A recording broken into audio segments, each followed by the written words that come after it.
hold on to your bandages, because today we're diving headfirst into Yano-kuns Ordinary Days Season 1, Episode 1. The start of a romantic comedy that's as clumsy as it is charming. Whether you're here for wholesome crushes or curious injuries, this is one series where a scraped knee says a lot more than you'd expect. So, are Yano-kuns' wounds just bad luck, or is high school about to serve him something far more exciting, and maybe even dangerous? Stick around, because this episode packs surprising twists, blooming blushes, and a whole lot of heart.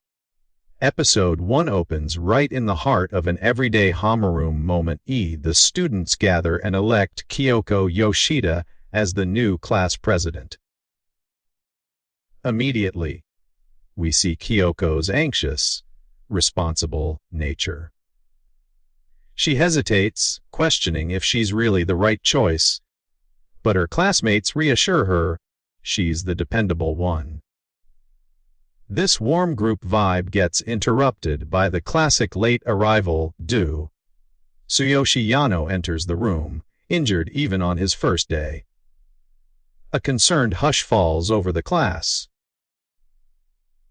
When Yano's asked to introduce himself, his strong-sounding name contrasts awkwardly with his fragile, injury-marked appearance.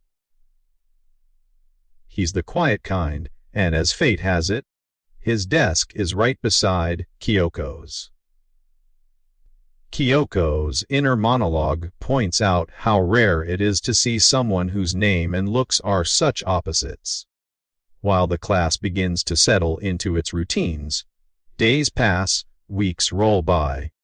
Yano keeps showing up with fresh cuts, bruises, and every kind of minor accident you can imagine. Kyoko, caring as always, starts wondering about him even more. She's not alone. Rumors whip through the classroom. Is he bullied? Is there trouble at home? Could this be something more sinister like domestic violence? The group's curiosity outweighs their fears, and soon enough, Kyoko and her friends agree to follow Yano after school and get to the bottom of this mystery. What they discover, though, is absolutely hilarious and a little heartbreaking. Yano doesn't encounter any sinister foes or hidden enemies. The guy is just a magnet for bad luck. He trips over nothing, gets snagged by stray branches, and runs into signs like it's a regular part of his commute. There's not much more to it, since Yano is simply and undeniably a total klutz. Even as Kyoko worries, her concern only deepens seeing his day-to-day mishaps. She patches him up on the spot like a big sister, using the supplies she always carries for her younger siblings. This moment, surprisingly intimate, draws the two a step closer. As time passes, Kyoko finds herself almost obsessed with worry for Yano. She's thinking about him at home, talking about him with friends, waking up wondering if he's okay. Her friends tease her, calling it a crush, but Kyoko just can't admit it yet. When Yano tells her that he never gets colds, only injuries, Kyoko marvels at his positive, laid-back attitude. Yano seems oddly proud when he finally arrives at school one day without a single scratch on his face. The whole class is stunned, and Kyoko catches herself admiring his clear skin, realizing that, yes, she might just be falling for him. But the chill doesn't last. Suddenly, Yano is absent, and days drag by. He's not answering texts, he's not in class. Kyoko's anxiety spirals. When she finally hears a rumor that Yano was nearly hit by a truck and is in the hospital, she rushes there. desperate to see him, terrified for his safety. In a tense but heartwarming reunion, Yano explains that he narrowly dodged the truck, only to crash into a wall. His phone was destroyed, but he's okay, though, yes, injured again. Yano seems genuinely moved by Kyoko's concern, and thanks her for going out of her way just to check on him. From here, Kyoko's resolve gets stronger. She wants to be friends with Yano, not just the caring class president. But as her friends point out, there's a wall around Yano. Whether it's shyness, a lonely streak, or just the fear he'll drag others into his injury-prone world, Yano is gentle but keeps some emotional distance. Inspired, Kyoko and her gang launch a two-part break down Yano's wall strategy.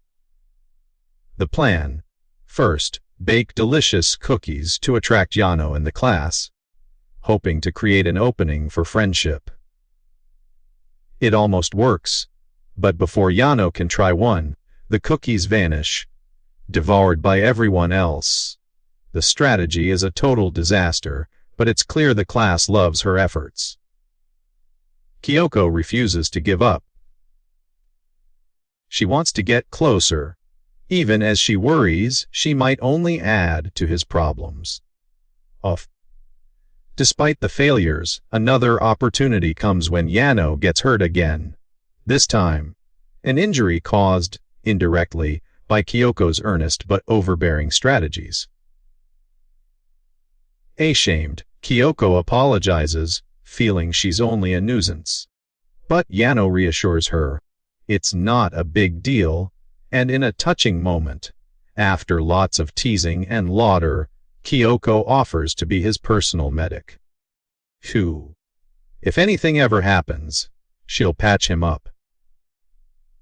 Yano, moved, says she's the first person who's cared about him this much. Now, for the first time, he opens up about what he really wants: a normal high school life. Hanging out with friends, eating snacks, going to karaoke and the arcade. He's missed out on so much because he's always worrying about his injuries. Kyoko doesn't hesitate. She promises to help him chase those ordinary days, no matter what. It's a simple wish, but a powerful one. The episode closes with Kyoko realizing she's already head over heels, ready for whatever it takes to break through Yano's walls. Her cookies were delicious. Yes, Yano managed to snag one, and her care is genuine, even though their friendship is still in its awkward phase. The episode leaves us with hope, warmth, and an excitement for all the everyday adventures to come. So, Episode 1 blends the humor of Yano's endless accidents with the tenderness of Kyoko's affection. Instead of painting Yano as a tragic victim, the show finds beauty and love in the clumsiness. Their ordinary days are exactly what make their story extraordinary.